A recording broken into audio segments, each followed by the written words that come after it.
Hello guys, नमस्कार। आप सभी का स्वागत है मेरे चैनल विशाल स्टडी रूम पर। एक्चुअली भी रिसेंट में एक न्यूज़ आई थी कि भारत सरकार या इंडियन गवर्नमेंट ने चाइना के 54 ऐप को फिर से बैन कर दिया गया है। ऑलरेडी ये शायद फोर्थ टाइम है या थर्ड टाइम है जो ऐसा किया गया है भारत की आईटी मिनिस्ट्री के द्वारा। एक्चुअली पहला क्वेश्चन जो आपके मन में उठ रहा होगा, क्या किसी भी देश के एप्लीकेशन को कोई भी देश अपने यहां चलने से बैन कर सकता है? तो इसका आंसर है डेफिनेटली कर सकता है।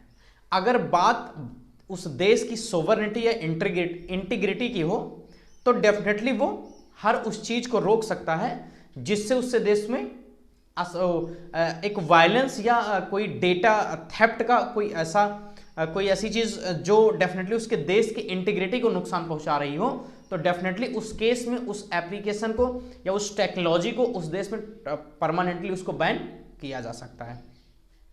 भारत के आईटी एक्ट 2000 में आईटी एक्ट भारत में आया, जो कि शायद इंप्लीमेंट हुआ था 2002 में, बट उसका जो प्रोफार्मा था वो 2000 में ही आया था। उसमें एक आर्टिकल है 69(1) इसके तहत ही इन 54 ऐप को फिर से बैन किया गया है। एक्चुअली ये 69(1) पहली बार तो लग नहीं रहा, मैं बताया ऑलरेडी इससे पहले 2 से 3 बार ऑलरेडी ये किया जा चुका है, शायद फोर्थ टाइम है। अप्रॉक्सीमेट अगर मैं टोटल एप्लीकेशन की बात करूं तो अप्रॉक्सीमेट 300 प्लस चाइना के एप्लीकेशन को बैन कर दिया गया है। इस एप्लीकेशन में सबसे बड़ा नाम अगर मैं कहूं तो वो इस बार जो 54 ऐप में निकल के आया वो है गैरीना फ्री फायर का। आई होप नाम यही है, मुझे बहुत क्लियर नहीं क्योंकि मैं खेलता नहीं हूं, बट गैरीना फ्री फायर का। इसके अलावा कई सारे ब्यूटी जो ऐप होते हैं उसको बैन किया गया, ऐप लॉक वाले एप्लीकेशन को बैन किया गया, और साथ साथ अप्रोक्सीमेट अगर आप चाहेंगे तो गूगल करेंगे आपको 54 ऐप का नाम मिल जाएगा। एक्चुअली बात इसमें मैं ये करूंगा कि एप्लीकेशन बैन करने से क्या प्रोज और कॉन्स है, मतलब क्या उससे बेनिफिट है और क्या उससे नुकसान है। तो मैं अगर फर्स्ट मैं ये बात करूंगा कि इसके प्रोज क्या है, इसके फायदे क्या हैं, इसके फायदे क्या हैं। एक्चुअली एक और बात मैं यहाँ मेंशन करना चाहूँगा कि हम लोग क्या कर रहे हैं, चाइनीज प्रोडक्ट को तो डेफिनेटली बाहर कर रहे हैं या उसको ना खरीदने के लिए एक क्या कहते हैं वो चला रहे हैं, एक तरीके का वो चल रहा है कि बाइकआउट चाइनीज, बट डेफिनेटली ऐसा हो नहीं पा रहा है क्योंकि हर साल के मुकाबले हमारा जो ट्रेड रहा है ना, इस बार लगभग 44% चाइना से, मतलब चाइना और इंडिया का जो ग्रोथ रहा है, चाइना और इंडिया की ट्रेड का जो ग्रोथ रहा है लगभग पिछले साल से 44% ज़्यादा इस साल रहा है।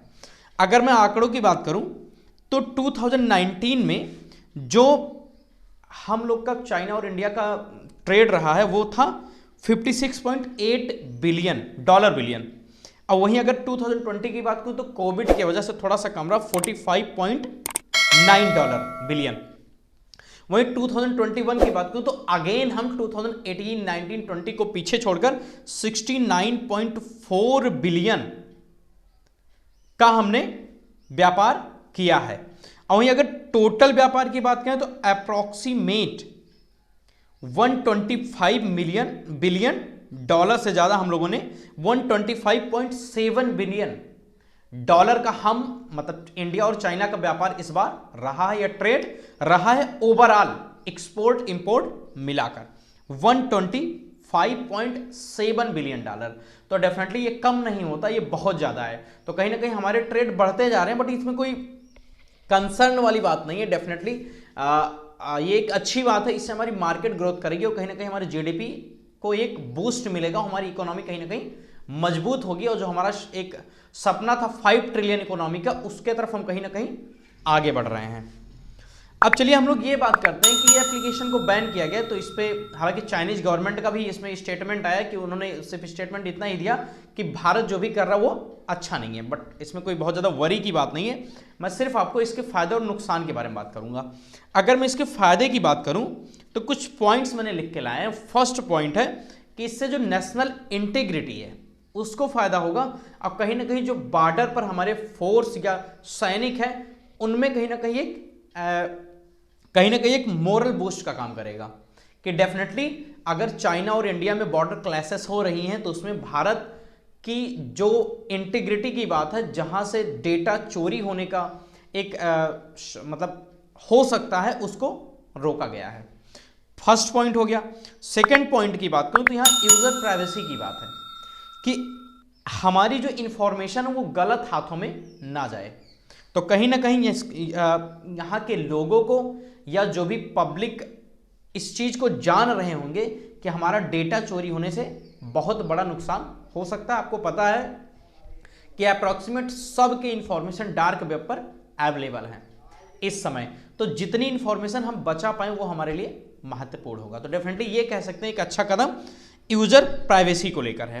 अच्छा, आप लोग डार्क वेब के बारे में नहीं जान रहे होंगे, डेफिनेटली आप जो गूगल पर सर्च करते हैं ना, वो मान के चलो 4% से भी कम है, उससे कहीं ज्यादा 96 से 97% आपका डार्क वेब है जिसको आप यूज ही नहीं करते हैं, जहां आपके डेटा या जहां पर ये जो इलीगल काम होते हैं उनको किया जाता है और उनको पकड़ में उनका पकड़वा जाना या मतलब उनको पकड़ना भी बहुत मुश्किल है, क्योंकि डार्क वेब बहुत ही ज़्यादा कोडिंग या उसमें बहुत ही ज़्यादा इस तरीके की हाई लेवल लैंग्वेज का यूज किया गया है जो डिकोड नहीं हो पा रहा। जितने भी आपके इलीगल काम है, चाहे वो ड्रग्स हो या ये जो आपके मिसाइल से या जो भी इनकी परचेजिंग इलीगल तरीके से होती है वो डार्क वेब पर भी होती है। हालांकि इसका एक अलग टॉपिक है, जब कभी ऐसा आपको लगेगा कि हाँ आपको जानना चाहिए तो आप बताइएगा, मैं डेफिनेटली एक सेपरेट लेक्चर आपको प्रोवाइड करूंगा।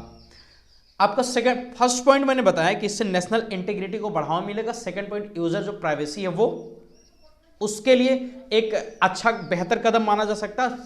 थर्ड है वोकल फॉर लोकल, मतलब जो हम कहते हैं स्वदेशी अपनाओ, कहीं ना कहीं इसमें एक बूस्ट आएगा, क्योंकि जो एप्लीकेशन बैन हुए हैं उसका सब्स्टिट्यूट मतलब सेम तरीके का अगर इंडियन गवर्नमेंट या इंडियन की जो टेक्नोलॉजीज कंपनी है, जो टेक कंपनी है, अगर उस तरीके की एप्लीकेशन को वो लॉन्च करती है तो डेफिनेटली वो एक सक्सेसफुल एप्लीकेशन बन जाएगा। तो इससे हमारी जो टेक्नोलॉजी सेक्टर है वो डेफिनेटली ग्रोथ करेगा। थर्ड इंपॉर्टेंट हो गया। फोर्थ हो गया, कहीं ना कहीं इसमें जो इंडिया की बड़ी कंपनियां हैं वो अपने पैसों को कहीं ना कहीं टेक्नोलॉजी में इन्वेस्ट करना चाहेंगी।